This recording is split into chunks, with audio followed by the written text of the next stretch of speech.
Bonjour à tous, maintenant que j'ai fini de construire mon Mangatech, je me suis posé une question. Comment j'allais ranger tout ça? Et c'est ce qu'on va voir dans cette vidéo.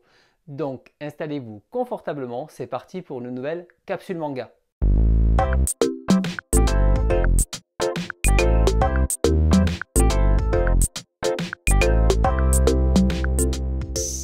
Ranger ses mangas peut être aussi simple que compliqué. Faut dire que entre les tailles différentes des mangas, la charte graphique des éditeurs différente ou peut-être la disposition de vos étagères, ça peut vite être complexe. Et au moment où je construisais mes mangatech, j'ai réfléchi à la meilleure façon de ranger mes mangas. Il n'y a pas 1000 possibilités et j'ai pu en lister 6.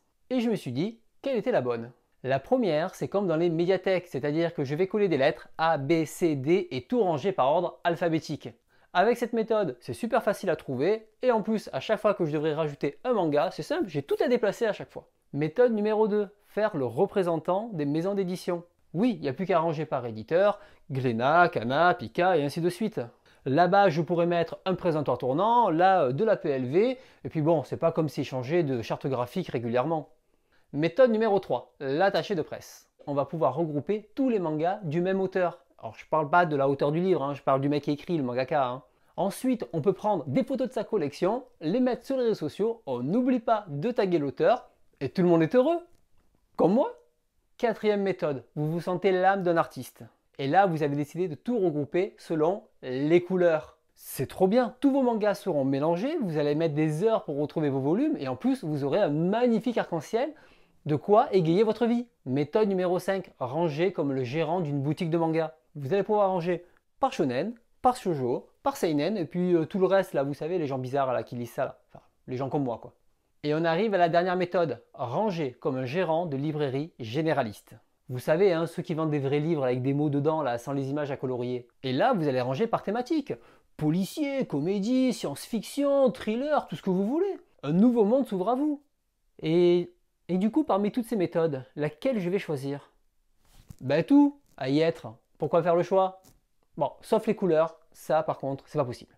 Mais pour ça, nous allons appliquer quelques règles, donc soyez attentifs. Règle numéro 1, respectez les hauteurs. Les petits avec les petits, les moyens avec les moyens, et surtout les grands avec les grands. Parce que je ne me suis pas embêté à faire un truc sur mesure si il ne faut pas les mettre à la bonne place. D'ailleurs, toi là, tu fais quoi? T'es pas à la bonne place? Allez, hop, on se range. Règle numéro 2, classer par éditeur. J'ai choisi de regrouper les éditeurs que j'aimais bien, comme par exemple Le Lézard Noir ou ici Imo. Exception, sauf pour les auteurs que j'aime bien. Règle numéro 3, par mangaka. J'ai regroupé tous les mangaka que j'affectionne. Mizuki, Taniguchi, Tsuge, Kamimura. Mais attention, on respecte la hauteur des livres. Mais là-dessus, il y a une exception. Et oui, regardez, Junji Ito, comme ils sont beaux, tous à la même taille. Sauf celui-ci, il est un petit peu plus petit, il va en bas normalement, mais je vais pas le laisser tout seul, je vais le mettre avec ses copains. Allez, toi, t'as le droit. Reste là, t'es bien. Règle numéro 4, pas de séparation. Ça, c'est interdit. La série, c'est à la suite, d'accord? On ne coupe pas les séries, on respecte l'auteur, on respecte la série, d'accord? Répète après moi. Pas de séparation, c'est clair? Donc on les rassemble. Allez, c'est parti. Hop, hop. Ah, je me sens mieux. C'est comme les suites, on ne les sépare pas, on les met côte à côte, comme mes Fishigi Yugi. Exception pour Jojo. Jojo, ça va à la suite, mais il a le droit à sa petite séparation. C'est normal, c'est Jojo, c'est exceptionnel. Et d'ailleurs, Jojo, c'est génial parce que ça fait toute ma taille. Wouh! Règle numéro 5, tous les Tezuka ensemble. Et il est hors de question qu'ils ne soient pas ensemble. Ensemble, j'ai dit. D'ailleurs, Tezuka, il a le droit de mettre des petits formats sur des tailles moyennes. Et oui, ça c'est ce qu'on appelle un privilège. Je vous l'ai déjà dit que j'étais fan de Tezuka? Règle numéro 6, classé par collection d'éditeurs. Et oui, par exemple, regardez tous les sakas, ou alors ici les collections de Kana que j'aime bien. Regardez comme cette charte graphique est harmonieuse. Exception, sauf si vous voulez faire vos propres catégories. Règle numéro 7, les collections personnelles. Regardez ma belle collection d'horreur avec du Umezu ou du Junji Ito, ou encore de l'Eroguro avec du Maruo ou du Kago. Et n'oublions pas ma petite sélection d'autrices que j'adore.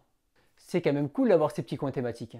Exception, ça ne marche que si j'ai lu la série. Par exemple, Takahama, j'ai pas lu sa dernière série, et bien elle est à côté.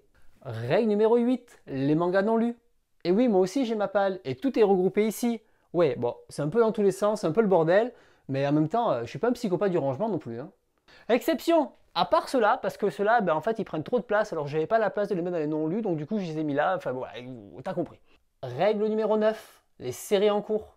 Et oui, j'ai regroupé toutes mes séries en cours ici, et quand c'est terminé, hop, je les range, c'est beaucoup plus simple. Exception, sauf les séries qui ont un rythme de parution très lent, comme Les Vagabonds ou Les Berserk. Règle numéro 10, les mangas peut-être à vendre.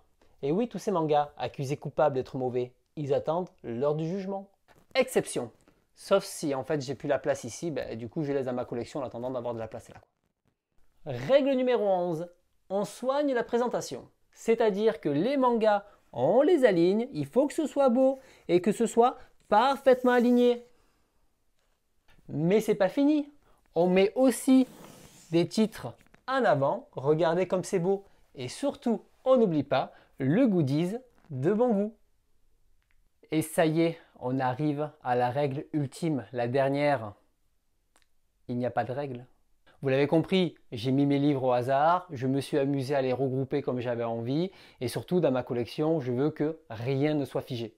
Ce qui veut dire que sur un coup de tête, je peux très bien déplacer mes Tezuka de l'autre côté, mes Jojo ici, rassembler des auteurs, ou créer une nouvelle catégorie qui me plaît. L'important, c'est que rien ne doit rester figé. D'ailleurs, quand j'ai préparé cette vidéo, j'ai rassemblé mes Toriyama ensemble, j'ai créé un nouveau coin horreur, et j'ai aussi rassemblé mes livres underground ensemble. L'important, c'est de ranger comme vous avez envie. C'est pour ça qu'il n'y a ni règle, ni exception. Et là, vous allez me dire, comment tu fais pour trouver tes mangas rapidement? Je les cherche, hein, comme ça me fait une chasse au trésor, c'est drôle. Et comme Marie Kondo l'a dit, l'important, c'est que vos mangas vous procurent de la joie. D'ailleurs, pour toi, j'ai une nouvelle place. Allez, toi, tu es en attente de jugement? À bientôt!